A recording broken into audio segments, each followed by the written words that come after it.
justru karena ingin mencari tahu kebenaran itu sendiri.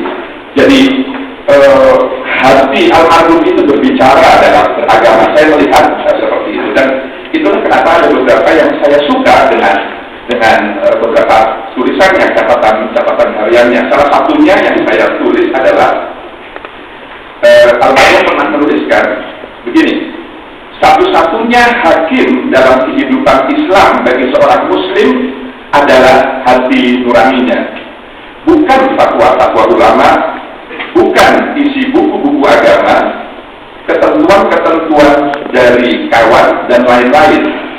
Semua yang terakhir itu sekedar merupakan bahan-bahan pertimbangan yang memang harus dipertimbangkan. Di bagian lain, almarhum juga menuliskan, Islam adalah hati nurani. Setelah dengan sungguh-sungguh mempertimbangkan pendapat-pendapat, kepentingan-kepentingan, cita-cita orang lain, dan kelompok sosial di sekelilingnya. Jadi almarhum memang secara tegas mengatakan bahwa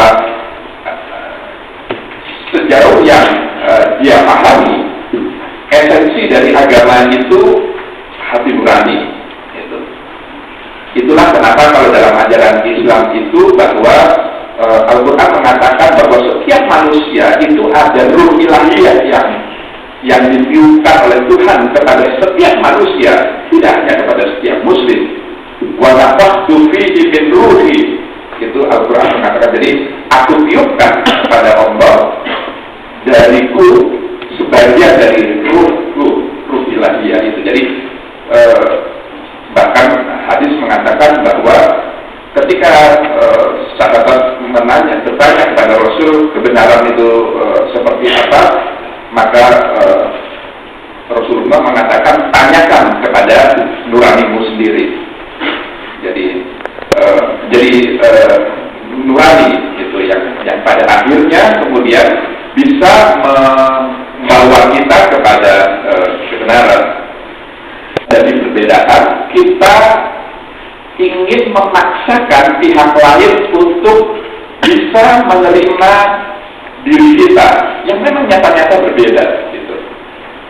Jadi itulah di banyak kesempatan saya selalu mengatakan bahwa toleransi sebaiknya adalah proaktif untuk memahami dan mengerti pihak lain yang berbeda, bukan justru sebaliknya menuntut pihak lain untuk dimengerti atau menuntut orang lain untuk mengerti dirinya sendiri. Jadi untuk dimengerti dan dipahami. Jadi memang pemahaman seperti ini penting karena lagi-lagi selain perbedaan itu sunatullah, sesuatu yang different, dalam konteks keindonesiaan menyikapi perbedaan itu suatu keniscayaan karena memang realitas keindonesiaan kita ini sangat beragam, sangat heterogen, sangat majmuk. Nah, disinilah pentingnya, dan saya merasa sangat bersyukur sekaligus mengapresiasi pusat Paramadina lalu beberapa teman-teman yang lain yang telah menyelenggarakan acara seperti ini. Tentu ini sangat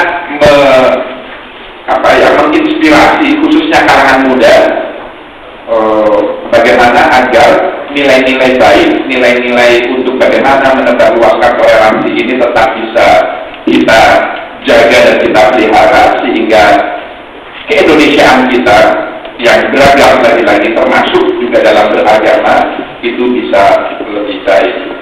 Terkadang saya juga suka geli sendiri, ini sekedar berbagi.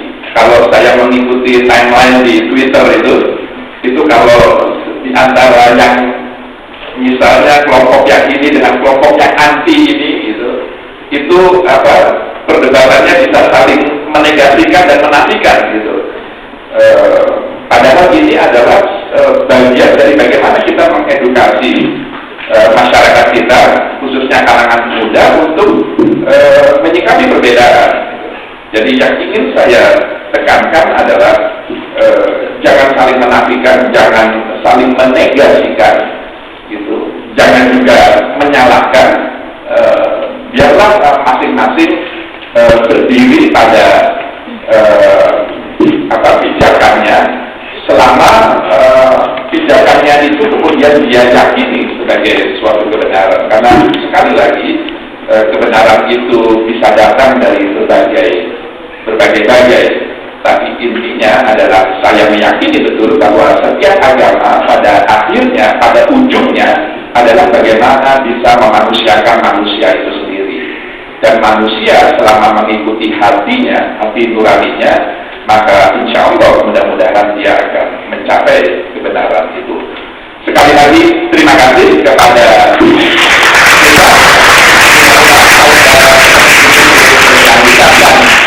selamat kepada seluruh pemenang.